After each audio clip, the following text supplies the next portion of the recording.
হরিনাম সংকীর্তন এখন প্রায় অতীত। ঢাক ঢোল ব্যান্ড বাজা বাজিয়ে দাদুর মৃতদেহ শ্মশানে নিয়ে গেলেন নাতি নাতনিরা। কি শুনে অবাক হচ্ছেন?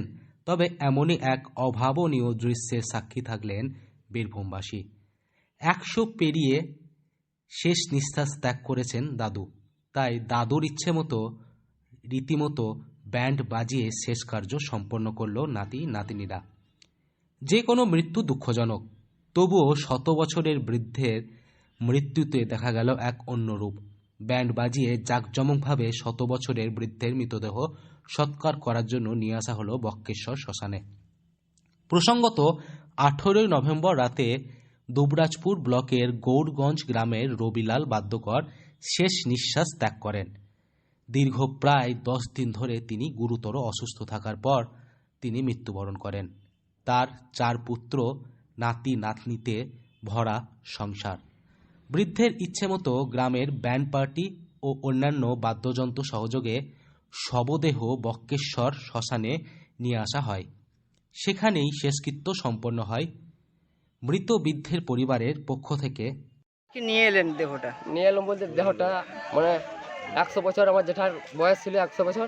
আজ মোটামুটি দিন 10 থেকে খাওয়া দাওয়া করেনি, ফল জল এই সকল খেয়েছিল। হঠাৎ কালকে মোটামুটি ওই রাত মানে 11:40 হঠাৎ করে দেখা যায় যে মানে কোনো খাবার খেছে না বা গলাটা ঘর ঘর করছে। সেই সময় আমার জেঠার ছেলেটা মুখে জল দেয়, দিয়ে তারপরেই 11:40 মারা যায়।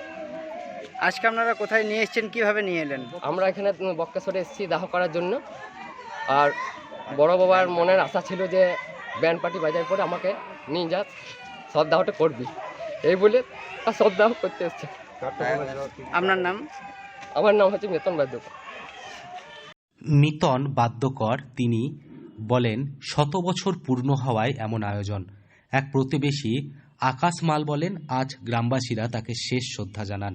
বৃদ্ধের ইচ্ছামতো এমন আড়ম্বর ও জাঁকজমকপূর্ণ শোভাযাত্রার আয়োজন। যদিও বৃদ্ধের সঠিক বয়স কেউ জানেন না। কেউ বলছেন বৃদ্ধের বয়স 102, আবার কারোর মতে 105 অথবা 106 বছরের। তবে প্রত্যেকের দাবি রবিলাল বাদ্যকর প্রায় 100 বছর পেরিয়ে গিয়েছে। শ্মশান যাত্রার জন্য বিশেষভাবে আয়োজন করা হয় ব্যান্ড, সানাই এবং হরিনাম সংকীর্তন এর বাদ্যযন্ত্র। সেই যাত্রায় সামিল হন বহু মানুষ।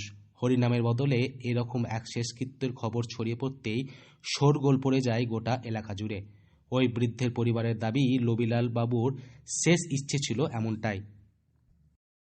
নিয়ে এলেন এবং কি করেছিলেন? দেখুন, ওনার 4 ছেলে এবং নাতি নাতনি, বিশাল বড় একটা পরিবারের উনি গার্জেন হিসেবে ছিলেন। তাই ওনার আশা ছিল, ওদের পাড়াতেই 3-4খানা ব্যান্ড পার্টি আছে, তাই ওনাদের আশা ছিল যে ব্যান্ড পার্টি করে আমার মৃতদেহ যেন বক্রেশ্বর অবধি নিয়ে যাওয়া হয়। তাই সেই আশায় ছেলেরা এবং গ্রামবাসী, পাড়ার লোকজন, যে পার্টির ব্যান্ড পার্টির যে লোকজন আছে, তারা আশা পূর্ণ করেছে। এবং যিনি মারা গেছেন ওনার নাম হচ্ছে রবিলাল বাদ্যকর। এবারে আমার পাড়া প্রতিবাসী এবং গ্রামবাসী সবাই ওনার স্বর্গীয় আমরা শুভেচ্ছা জানাই। আপনার নাম? আমার নাম আকাশ মাল, গ্রাম গৌরগঞ্জ। বীরভূম থেকে সৌভিক রায় রিপোর্ট, লোকাল 18 বাংলা।